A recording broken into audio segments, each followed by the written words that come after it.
They came to witness the galaxy's finest predators, the apex of every world, the culmination of a million years of teeth, venom, and evolution. The air trembled with roars and static.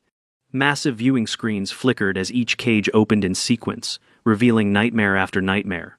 Beasts so perfect in their design that nature itself had given up trying to improve them. Every delegate leaned forward, their eyes glittering with pride and fear. This was the grand menagerie, the showcase of dominance, the proof that civilization could conquer chaos. The Concorde chamber stretched a full kilometer, sealed under atmospheric stabilization, monitored by multi-spectrum drones.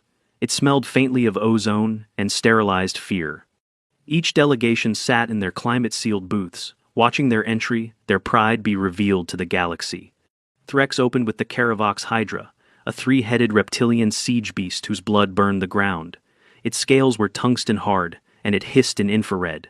The crowd recoiled in awe. Volunka followed with the Shadow Raptor, sleek, eyeless, and thought-reactive. It killed prey by projecting pain directly into their neural lattice, fully invisible to cameras unless sedated. Then came the Junar Titan, 2 stories tall, bipedal, 6 arms. It had to be cranially restrained to prevent it from solving its enclosure's locking algorithm. Each entry drew gasps. The crowd rippled with fear and reverence. This wasn't war. This was history, a pageant of evolution's most perfect threats. Then came the final pod. Designation, Sol 3. Origin, Earth. The announcer's voice lowered unconsciously. Earth was young, still carving out its treaties, primitive by genetic standards. They had no biosymbionts, no telekinetic breeding lines, no neural weaving. Their invitation to the conquered had been debated for 5 full cycles. Still, protocol was protocol. The lights dimmed. Steam hissed from the seals. The crowd held its breath, waiting for claws, for fangs, for something that could stand beside monsters. Instead, something sneezed. A tiny shape stumbled out, soft-skinned, wide-eyed, barefoot. A human toddler, clutching half a cookie and wearing 1 sock. For a moment, silence. Then the arena erupted in laughter. A camera drone zoomed in. The child blinked up at it, rubbing his nose. His cheeks were sticky. One of the cookie halves hit the floor. He didn't notice. Adorable, someone muttered. Primitive world, must be symbolic. A decoy, another suggested, amused. A statement maybe, said an avian diplomat. Nonviolence as apex? It was comforting to mock. The predators behind reinforced fields let out confused growls and shrieks as the small, dough-scented creature waddled closer to the center platform. The Concorde host began speaking again, clearly off-script. Designation, Homo sapiens. Age, 2 standard years. Classification, pending. Age in. The toddler plopped down, cross-legged, started licking the remaining cookie. Delegates leaned back, smug. Next cycle, said a scaled ambassador. Let's hope Earth sends something that's weaned. More laughter. But the host flinched. The drone hovering over the child twitched. Then the child looked up at it. Something shifted. His fingers, still covered in crumbs, reached out toward the blinking red eye of the drone. The moment it beeped and drifted closer to scan, it brushed his arm. He froze. Looked at it. Scowled. Then, in that universal tone of primal ownership known to every parent on Earth, he growled, "Mine." The translator stuttered. Its matrices paused. The crowd watched the translation screens fizzle as the system attempted to parse intent. Tone-based diagnostics triggered territorial assertion alerts. Category: precursor to hostile engagement. Severity: escalating. The child stood, wobbly, cookie forgotten. The drone tried to rise. Too late. He grabbed it. 2 hands, fingers curled. The steel casing screamed. Not cracked, not dented, bent. The drone's diagnostics flared as servos overloaded. Internal components began to fry. The child gave a short, sharp scream, no word this time, just frustration, and slammed the drone against the alloy floor.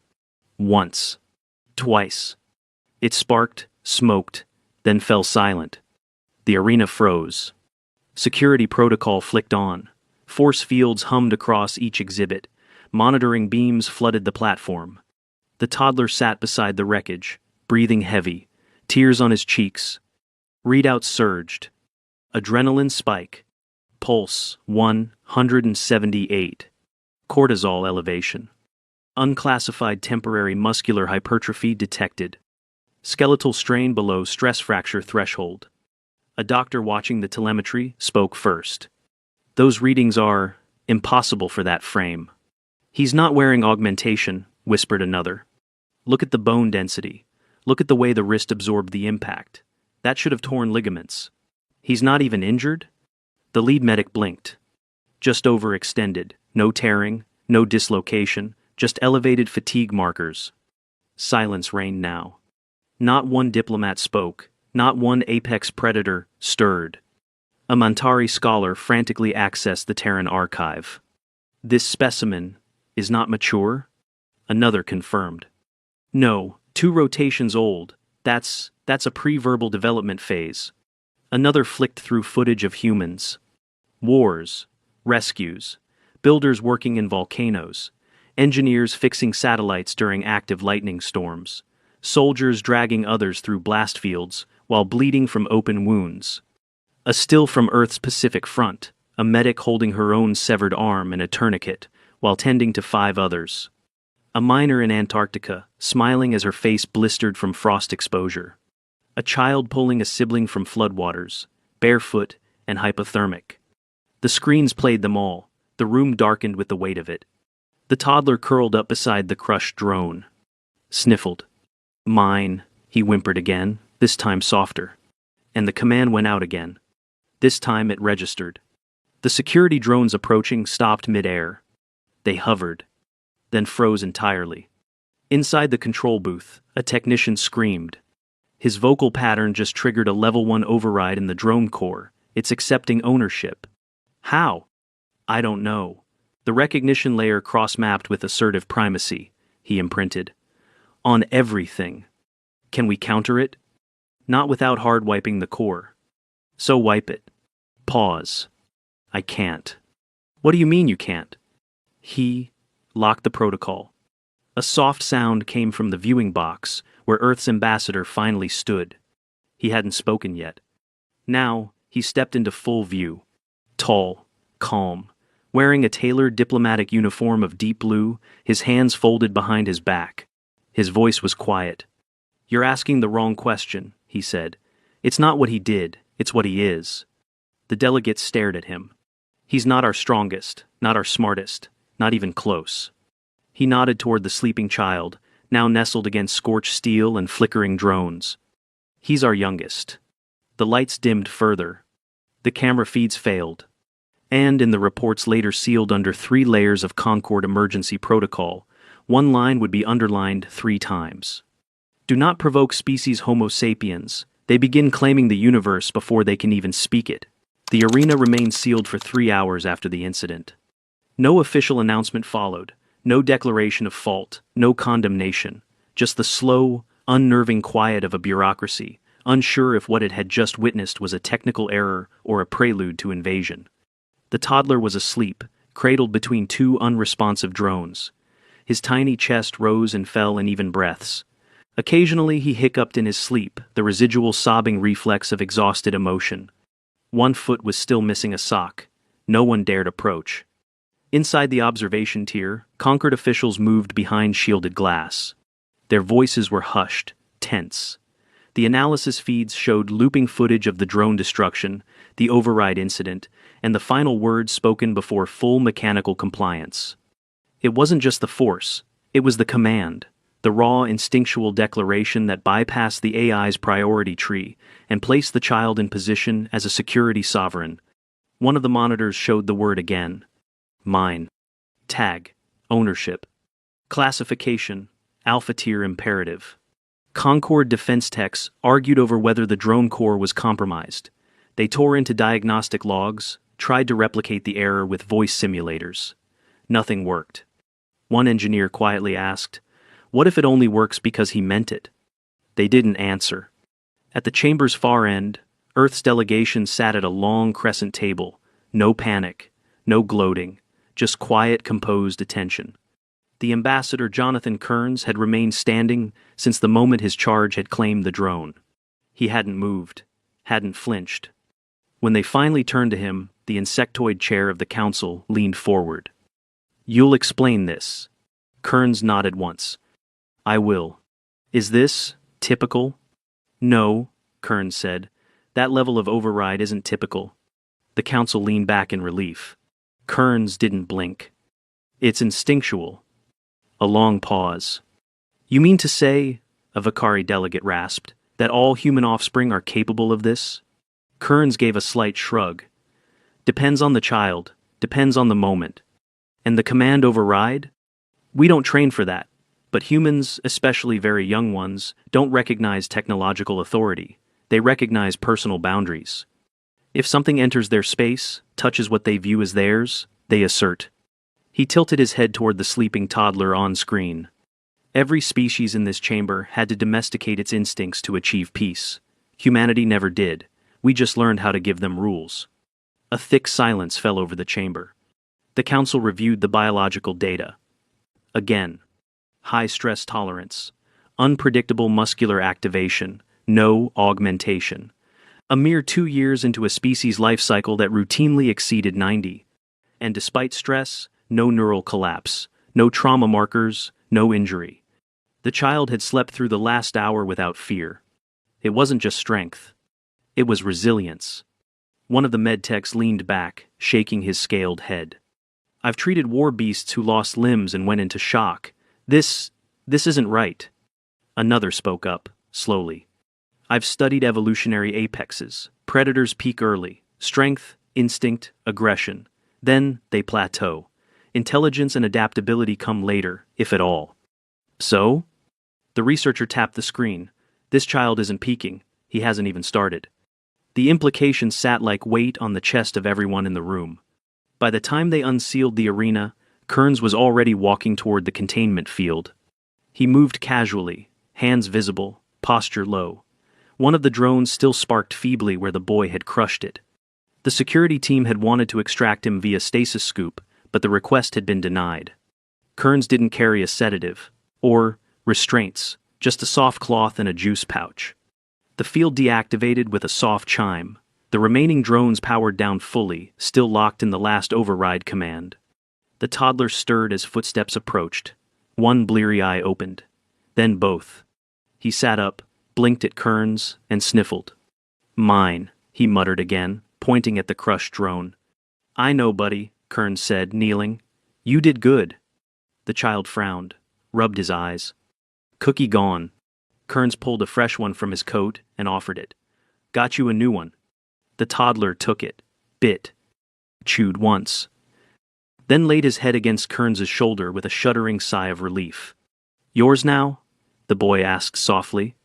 "No," Kearns replied. "We're each our own." The child smiled faintly, juice pouch now nestled in one arm. His fingers were still sticky with crumbs and carbon scoring. The cleanup drones wouldn't touch the wreckage until he was out of the room. That was a new protocol. They called it the Beastling Protocol within the hour. Quietly. No one made an official memo, but every world's representative filed emergency updates to their diplomatic channels. Security assessments were redrafted, species threat matrices rebalanced. Earth, previously categorized as young aggressor, was placed in a new, sealed category. Genetic apex, ascendant. A new term.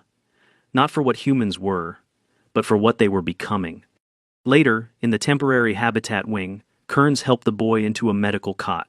Not for sedation, just monitoring. A pediatric specialist from the Concord Council, neutral and trained in over 60 species, had asked permission to conduct a medical assessment. Kearns had agreed with conditions. No sedation, no restraint. No scanning without tactile introduction first. The child had a name. Lucas. He answered only when he wanted to. The medic, a soft-voiced glider species from Illinara, approached with a scanner and held it out like a toy. Lucas took it, squeezed it, giggled at the light it made. Then he held it back.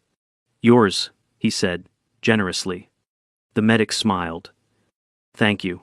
His hands trembled as he ran the analysis. Kearns watched carefully. "Well?" he asked. The medic turned. No implants, no genetic tampering, not even latent mutation factors. He paused. Just bone, blood, and will. Kearns nodded. That's what we sent. Why? The medic asked. Why not send a trained apex? A soldier? A psychic? Kearns leaned forward. Because all those things can be countered, but raw, unfiltered instinct, you can't predict it, and if you can't predict something, you fear it. The medic lowered his scanner. You wanted fear? No, Kearns said softly. We wanted truth.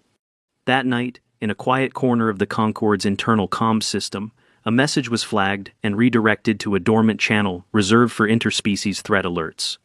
It read, If this is what Earth sends when it wants to be funny, we must ask what will they send when they want to win. The next cycle was cancelled. Officially, it was cited as a galactic transmission lag, causing delay in event protocols. But everyone knew the truth. The Grand Menagerie had ended the moment Earth's contribution bent an alloy drone with jam-covered fingers. Now, new protocols were being whispered into existence. Behavioral theorists from 6 systems were summoned overnight. Security liaisons demanded early access to Terran pediatric studies. And everywhere, from feeding halls to gravity spas, conversations danced around a single, terrible question. What happens when they grow up? Not if, not whether, when. The Concorde's Behavioral Threat Office established a closed working group named LUCAS, Logical Understanding of Cognitive Apex Species. It was classified, but the name was a joke that quickly lost its humor. The analysts were unprepared. Terran child development data wasn't just difficult to analyze, it was inconsistent, terrifyingly nonlinear, and deeply chaotic. At 3 years, some humans couldn't speak in full sentences. Others could dismantle their parents' security systems using only toy blocks and a persistent grudge. Emotional regulation was wildly undeveloped. One field report recounted a child placing a toy in a toilet because another child touched it. When asked why, the response was a single word: justice. Another researcher was shown a series of videos in which human children cried when denied something trivial, then tried again louder, more determined, until the adult relented. They called it the extinction loop. Every denial triggered a surge of stubborn will. Every pushback amplified their need to own, possess, define. Earth's ambassador didn't apologize for any of it. Kearns sat in private meetings with Concorde psychologists, explaining with calm precision that human development was shaped not by perfect control, but by confrontation. Obstacles are not avoided, he said. They are named, touched, tested, then claimed. Although, he showed footage of Lucas learning to climb stairs, falling, bruising a knee, crying, then trying again. And again. Until he did it. He doesn't know those stairs don't want to hurt him, Kearns said. He thinks they challenged him. One of the delegates stared, horrified. And he won? Of course, Kearns replied. That's how he knows they're his. Meanwhile, in the Concorde's pediatric observation chamber, Lucas was building a tower out of cups. There were 10. He'd taken 9. The 10th was deliberately placed out of reach. A minor test. He stared at it, pouted, then turned to the nearest security drone hovering along the ceiling. He pointed. Mine. The drone did not move. The override command had been hardened since the arena event. Lucas scowled. The technician watching the feed leaned forward. Lucas picked up his entire cup tower, waddled beneath the drone, and held it up like a bribe. Tower, he said. The drone tilted slightly. Lucas nodded, serious. Yours. Then cup mine. The drone didn't respond. Lucas frowned, gently set the tower down, and walked away. 10 seconds later, he returned with a chair. The drone's camera narrowed.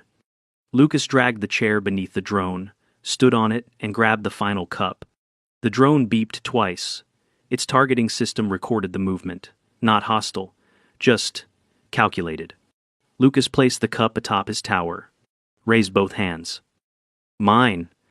The tower collapsed. Lucas stared at the rubble, blinking, then sat down and began sorting the pieces to start again. Did he just trade with the drone? One tech asked. No, he offered in exchange, was denied, then built his own advantage. The team watching the footage didn't speak. They watched the cup tower rise again. Slower this time, more stable. That night, Lucas slept wrapped in a towel, not because he was cold, because he'd decided the towel belonged to him. No one tried to take it back. Ownership, the analysts realized, was more than possession to humans. It was identity. The council met again the following day. Kern stood in the center of the chamber. No podium, no visuals, just the weight of every world's eyes on him. "We've reviewed your files," the Avori diplomat said, "and they are inconsistent. Some children are empathetic, others brutal, some are docile, others violent. You seem proud of this." "We are," Kern said plainly. The council bristled. "How can chaos be a virtue?" "It's not chaos, it's variation." He paced slowly. "Every child is a new weapon, a new formula. Our species doesn't produce exact copies. We evolve inside ourselves. Individually, your apex predators grow toward a set path. We grow toward whatever the world dares to put in our way. And when the world doesn't challenge you," Kern stopped.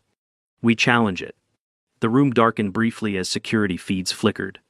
In the back row, one delegate from the predator world of Drax stood. His voice was low, careful. "You're young, they don't fear dominance?" Kearns gave a soft laugh. "They don't understand it. They invent it." A pause. "They give names to things and call them theirs, not because they're strongest, but because they believe, deeply, that the world is something to make sense of, to own, reshape, and protect." He turned toward the projection of Lucas, now playing with a coloring device on screen. "They don't want to rule. Then what do they want?" "To matter." No one spoke. In private, the Concord's Defense Council updated its emergency index. Species, Homo sapiens. Subtype, minor stage juvenile. Risk category, ultra-adaptive territorial imprinting. Behavioral note, do not challenge for possession. If denied, specimen may escalate beyond containment. A red tag was added beside it. Likely imprint vector, everything. The Concord had a problem. Not a threat, not a demand, not a war. A problem. Lucas. Or, more precisely, Lucas's presence. Every species had rules, instinctual limits, a recognition of danger, territory, hierarchy. The predators in the menagerie were terrifying, yes, but understandable. You could calculate their ranges, predict aggression, design barriers. But the toddler's reach couldn't be measured in meters or biology. It was declarative. He didn't growl to warn. He didn't puff feathers or hiss. He simply looked at something, then decided it belonged to him. The problem was, the universe hadn't prepared itself for that kind of thinking. It began with the chairs. The ones in the Concord's temporary med-habitation ward weren't particularly notable. Slight curvature, neutral coloring, adjusted for multiple species' spinal alignments. Lucas liked one in particular, the orange one near the wide viewport.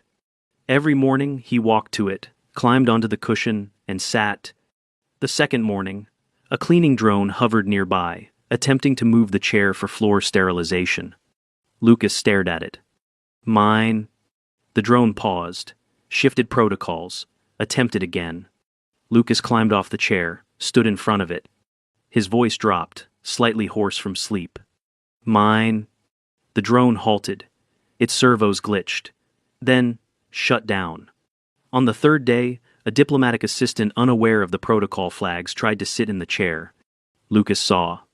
He sprinted from across the room. Yelled. "Mine." The translator didn't even need to parse. The declaration vibrated through the assistant's bones. They left the room in silence, hands trembling. Security noted, no violence, no contact, just a feeling. Possession had been felt. The chair was listed as quarantined. Not because it was dangerous. Because it was claimed. The Concord decided to test it. Officially, it was called the Juvenile Environmental Behavior Calibration. Unofficially, it was known among staff as the Territory Test. The chamber was built for adaptability, walls, colors, toys, lighting, all set to neutral, nothing branded, nothing labeled. They placed Lucas in the room with 3 objects, a red ball, a soft blanket, and a multicolor cube designed for fine motor skill testing. Observers waited. At first, Lucas ignored the ball, grabbed the cube, turned it, pressed buttons, smiled. Then he turned and picked up the blanket, sat down with it, looked around the room, then said, "Mine." The ball hadn't moved. The observers leaned in, curious. Lucas got up, walked over to the ball, picked it up. Now he had all three. He turned slowly to face the camera dome, held up the ball in one hand. "Mine." Raised the cube. "Mine." Lifted the blanket like a flag. "Mine." Then walked to the corner of the room, sat down, and wrapped the blanket around all three items. None of them had been taken from him. But something inside him demanded they be claimed anyway. Ownership, the analysts realized, was not about need. It was about definition. Everything within reach needed a name, a role, a relationship. And for Lucas, the default relationship was possession. The test escalated. Day 3. A wall panel with a built-in music emitter. Lucas touched it. Music played. He smiled. "Mine." Day 5. A ceiling light adjusted itself for reading brightness. Lucas pointed. "Mine." Day 6. Another child entered the room. A 4-year-old from the Ivori species. Gentle, cooperative, chosen for sociability. Lucas stared. The child waved. Lucas looked at the observers behind the mirror, then back at the child. "Mine." The room froze. The Ivori child tilted his head. "Friend," he offered instead. Lucas hesitated, frowned, then stepped forward and gently touched the other child's hand. "Mine," he repeated. But softer this time. Less command. More question. The Ivori smiled and nodded. Okay. A new classification had to be written that night. Social imprinting behavior. Ownership, layered attachment. Translation: human young might not separate the concepts of love, protection, and territory. They claim people the same way they claim chairs, toys, and security systems. And the reverse wasn't always true. Sometimes the claim came with violence, sometimes with care, sometimes with both. That evening, in a secure Concord medical office, Lucas underwent a voluntary brain scan, a low-field, non-invasive scan designed to detect stress markers during recall. He watched a recording of his own drone incident. Didn't flinch. When asked what he remembered, he simply pointed at the screen. "Mine," he said. "What part?" the technician asked gently. "The drone?" Lucas shook his head. "The sky." The technician paused. "You mean the lights?" Lucas looked up at the ceiling. "No, all of it. The room. The air. The arena." He hadn't claimed the drone. He'd claimed the situation. The event. The experience. The technician stood slowly and left the room. His final report noted a new neural behavior model. Event ownership bias.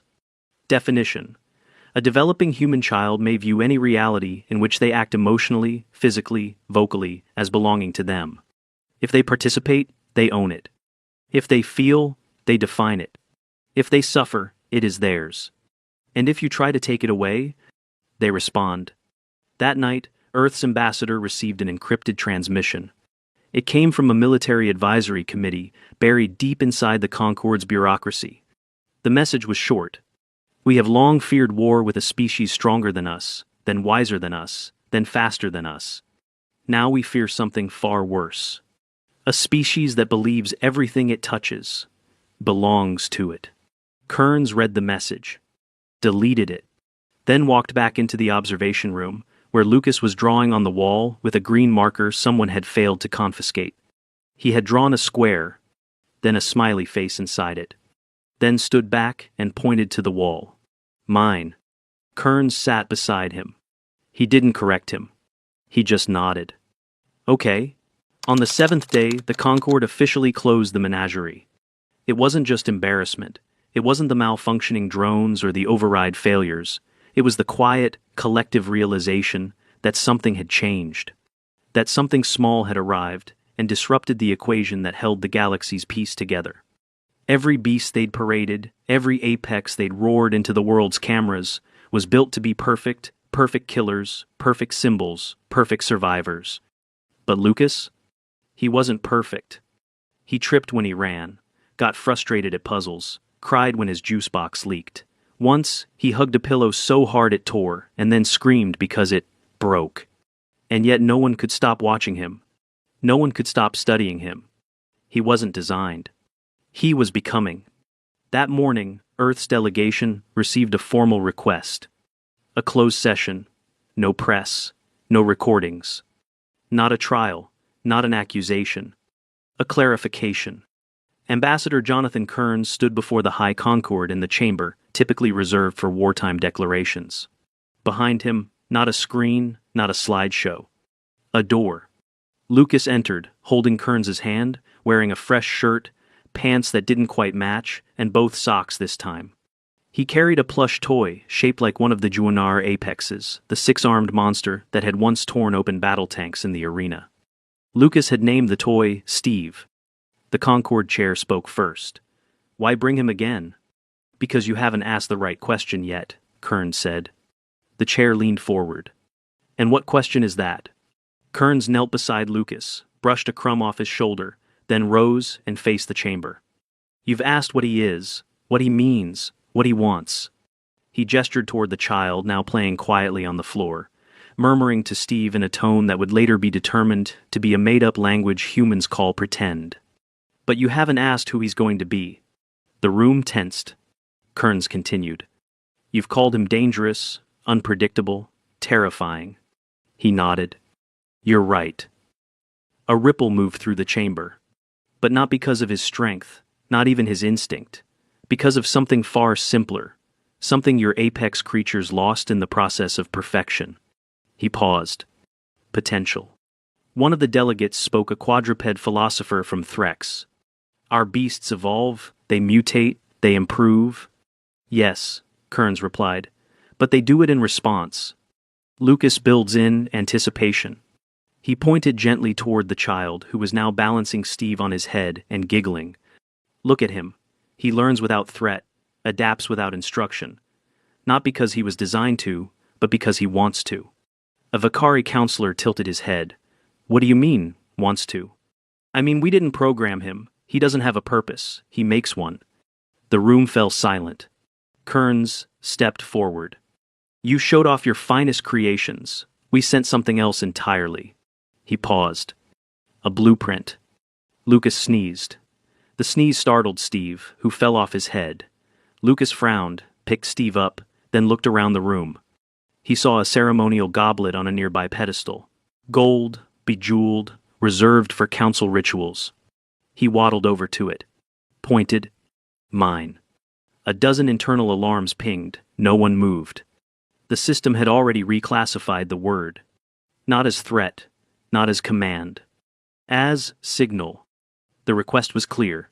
Claim through contact. The chair looked at Kearns. "Will you stop him?" "No." "Why?" "Because he's not doing it to you." Kearns knelt beside Lucas again, gently guiding the boy's hand away from the goblet. "He's doing it to understand the world." Lucas looked up, not angry, not scared. "Not mine?" "Not this one," Kearns said, "but we can find one that is." Lucas nodded solemnly. "Okay." He looked around the chamber again. "Where?" Kearns smiled. "Anywhere you want." The Concord voted within the hour. The menagerie was dissolved. Not banned, not forbidden. Just rendered irrelevant. A quiet report was published internally. It was classified above military clearance. Its final summary read, "Species, Homo sapiens. Developmental subtype, minor stage juvenile. Categorization, conceptual apex, emergent. Primary behavioral signature, ownership-driven interaction. Secondary signature, creative territorial redefinition. Note, species begins claiming its environment cognitively and emotionally, long before physical ability permits it. Systems responded not to aggression, but to perception of relational context. Possession was not enforced, it was assumed. No further testing advised. Observation only. Back in the temporary embassy quarters, Lucas was eating applesauce. Kearns sat nearby, reading a data slate filled with urgent requests from half the Concord's scientific academies. Why did he say mine? One asked. Does it trigger hormones? Asked another. Is it part of a broader protocol? They didn't understand. Kearns looked up as Lucas finished his applesauce, stretched, then pointed at the stars visible through the reinforced viewport. Mine? He asked, half joking, half hoping. Kearns walked over, scooped him up, and let him rest his head on his shoulder. No, he said gently, not yet. Lucas yawned, his breathing slowed. He whispered something soft, too quiet for the translator to catch. Kearns smiled. What did you say, buddy? Lucas whispered again. Someday. And with that, he fell asleep. A boy who had bent steel with bare hands. A boy who had told the galaxy that it belonged to him. Not with a weapon. Not with violence. But with a word. And every apex predator who had ever ruled a world knew, in that moment, what real dominance looked like. Not domination, but inevitability.